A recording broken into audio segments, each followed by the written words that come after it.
Olá pessoal do sexto ano da Rede Municipal de Ensino, tudo bem com vocês? Quem vos fala é o professor Rubens Leal da disciplina de História. Espero que esteja bem, se proteja e vamos iniciar a nossa aula 3 de História. Na aula passada nós trabalhamos a questão dos calendários e vimos que nós não temos um calendário unificado no mundo, né? Nós seguimos o calendário cristão, mas existem outras variáveis de calendários dependendo de cada povo do mundo, como o calendário chinês e o calendário islâmico. Agora é a hora da gente reiniciar a partir de outra sistemática, que é fontes e conhecimento em história.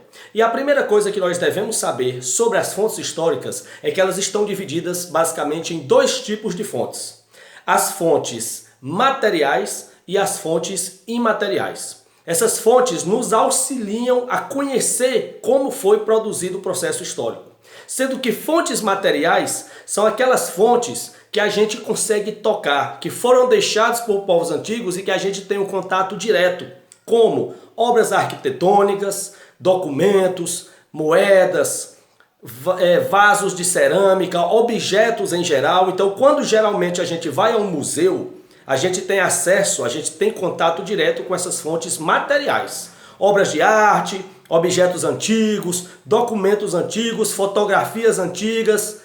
Quando a gente passeia por determinados locais, a gente também vê obras arquitetônicas que são fontes materiais. Vou citar exemplo: as pirâmides de Gizé no Egito, o Coliseu em Roma, o Parthenon em Atenas, né, o templo de adoração aos deuses. Então, onde a gente anda, a gente conhece essas fontes materiais. As ruínas de Machu Picchu no Peru, a Estátua da Liberdade em Nova York, a Torre Eiffel em Paris, são todas fontes históricas materiais, aquelas que a gente visualiza, aquelas que a gente consegue tocar, ter acesso. E existem aquelas fontes imateriais, aquelas que a gente não toca, mas também ajudam a construir, a contar a história de um povo, como por exemplo a dança, o frevo, o carnaval, o forró, o samba, o pagode, o funk. Todos esses ritmos têm uma história.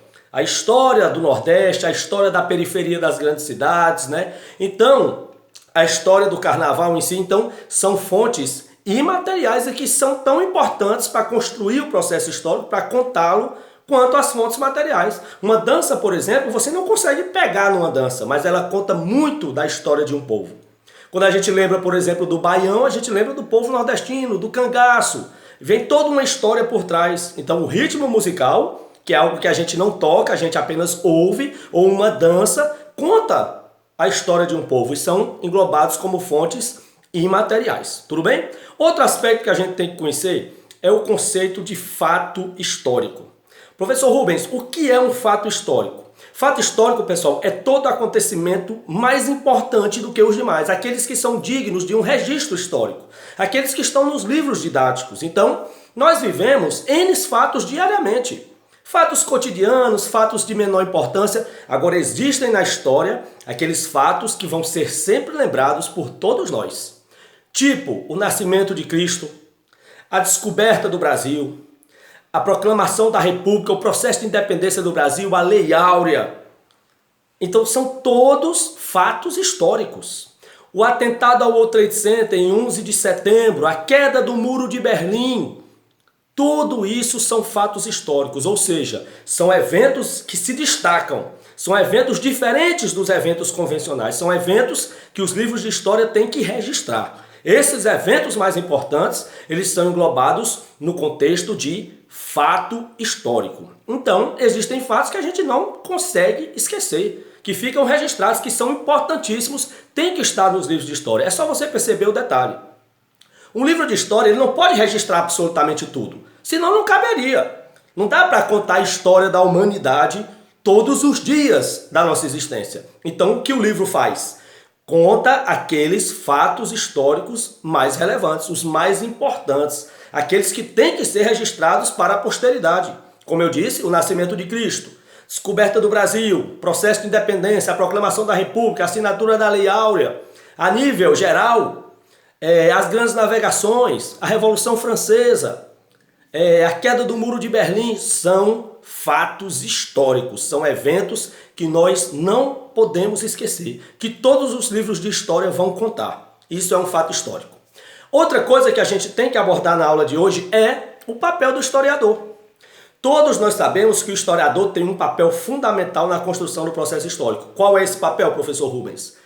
Escrever, relatar os eventos históricos. O ideal é que ao relatar esses eventos históricos, ao escrever sobre esses eventos ocorridos, o historiador mantivesse uma certa imparcialidade, ou seja, ele retratasse o fato tal qual ele aconteceu, sem acrescentar nada mais, nem também deixar de acrescentar tudo, sem omitir nada também.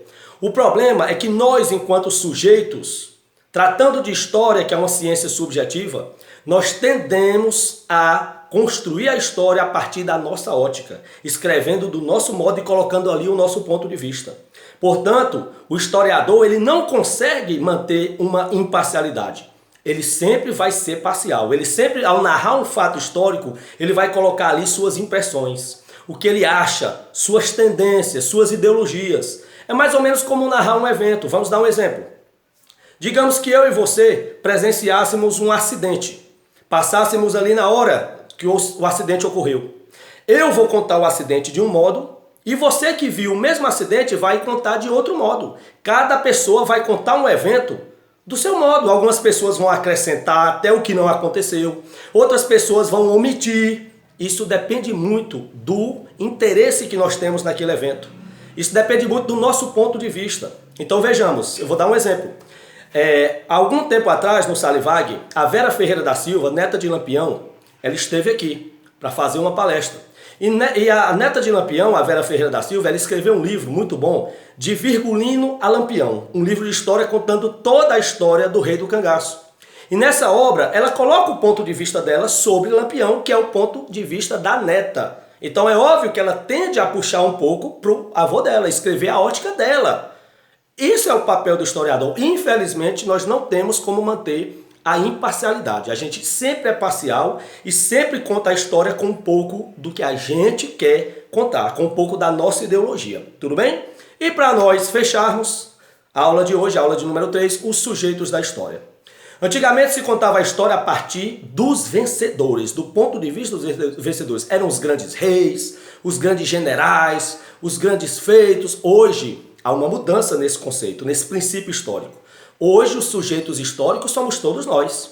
Se fala assim, ainda continua se falando dos grandes estadistas, dos grandes generais, mas também hoje se retrata das pessoas comuns, do cotidiano, do dia a dia, das pessoas que ajudaram a construir o país, não só apenas dos grandes líderes. O sujeito histórico hoje não é só aquele vencedor, não é só aquele líder, mas também a população comum. Porque queira ou não queira, no nosso dia a dia, enquanto população comum, a gente está construindo a história também. Então o sujeito histórico que no passado eram os grandes estadistas, eram os grandes generais, hoje se trabalha o cotidiano. Cada pessoa tem sua importância no processo histórico. Por exemplo, hoje se reconhece muito o papel dos negros na história do Brasil. Foram importantíssimos. O papel dos índios na história do Brasil, dos brancos. Então, cada grupo histórico, cada sujeito histórico tem a sua importância. E não apenas os grandes líderes, não apenas os generais, todos nós. Tudo bem? Então aqui a gente encerra a nossa aula de número 3. Eu espero que você tenha gostado. Um forte abraço e até a próxima.